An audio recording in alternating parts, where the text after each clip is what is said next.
Down on the seabed, the crustacean lay sleeping, as the fishes and bubbles went past her, all creeping. But deep in her belly, our hero was trapped, trying to gain their attention with claps. No matter how loudly or quickly he tried, there was no one to rescue him, and he'd already cried. But something within his memory shook, of a spell from the fairy that he had once took. But what could it be? He couldn't quite think.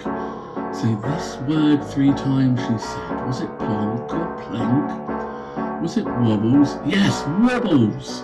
No, that wasn't right. He tried to remember with all of his might. That's right, he now knew it, and to escape from his troubles, with one big loud voice shouted, "Bubbles, bubbles, bubbles!" The crustacean wobbled, her stomach usurped, and suddenly let out one almighty burp.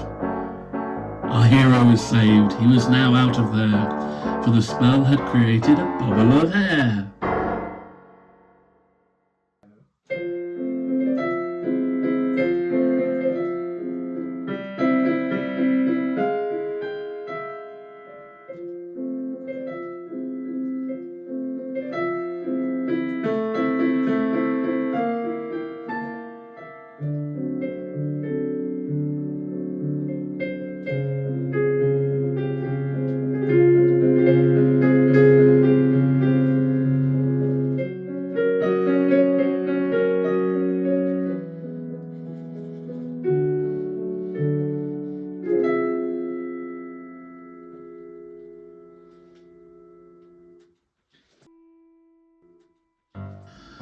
The bubble, it burst as it hit on a stone. On the shore of the island he'd been seeking alone. He climbed onto the rocks and there stood a cave, and perched right above it was a peacock named Dave.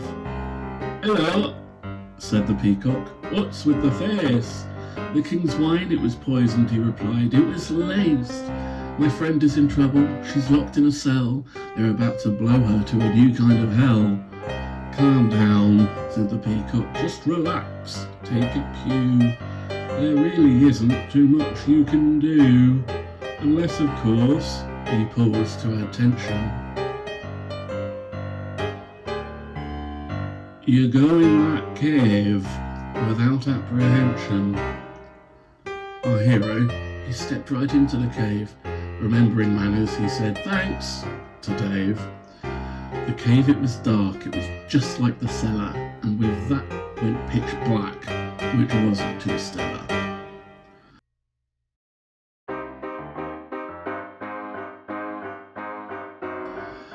"I shall make you Queen Gloria, a queen like no other, with a big pretty smile and nice eyes just like mother. I just need a shiny thing to help cast my spell," and spying her tiara, said, "This will do quite well." Gloria squinted. Her rage knew no bounds. She wanted to shout out, "Release the hounds!" But she was silent, you see. Being quite clever, she bided her time and sat quiet as a feather.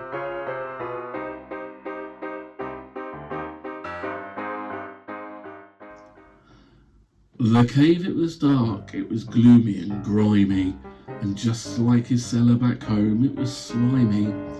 But there in the darkness, a light started to shine, and what was it now our hero would find?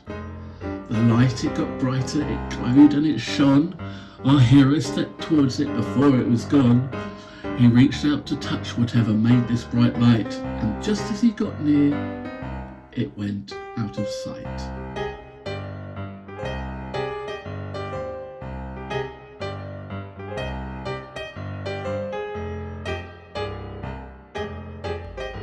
Back on the shore, on the island with Dave, the young man crawled out of the dark, creepy cave. "And what did you find?" asked the bird from on high. "A light, but it went out. I really could cry." "But you went in a cave, alone and scared, with no one to help you. Why? Well, you cared." You cared for your friend in her time of need, and that love, my dear friend, is all that you need. The monster you helped in the forest told me that the king is just sleeping, as quiet as can be. Now take your love's light and fly home at pace, and go save the day, don't wait, take haste.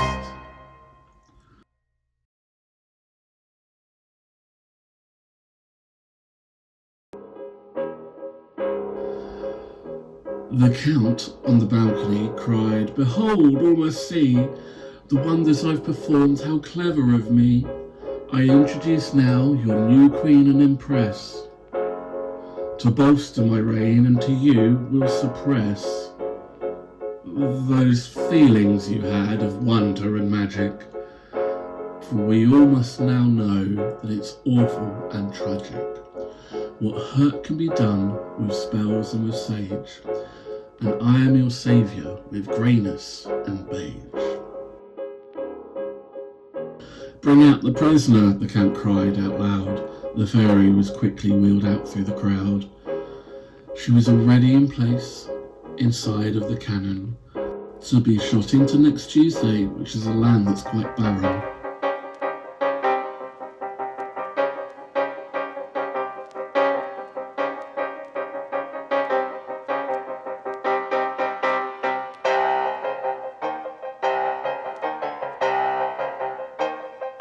Our hero dismounted and turned to the crowd, and his truth he spoke clearly and loud.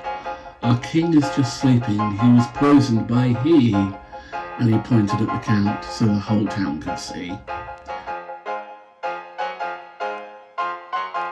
"He lies," said the Count. "Arrest him now, quick." The guards gathered round, but the hero was slick. He jumped out of the way as a large fluffy paw struck the Count right on the jaw. For Gloria had been waiting, you see, to get her revenge on Count Blah Blah, for he had used her tiara as a magical prize to change Gloria's shape and Gloria's size. "Hooray!" cried the fairy, now free from the cannon. "Let's send this old villain to a land that's so barren. Or actually, let's send him to the cellar below, to wash all our plates with the slime it does flow."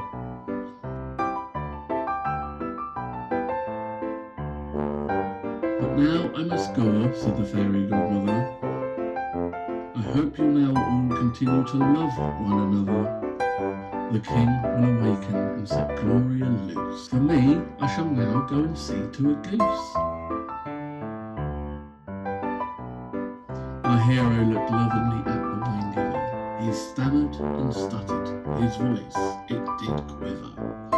He managed a high, and she answered his plea, saying, "Yes, I love dancing, and yes, I love tea."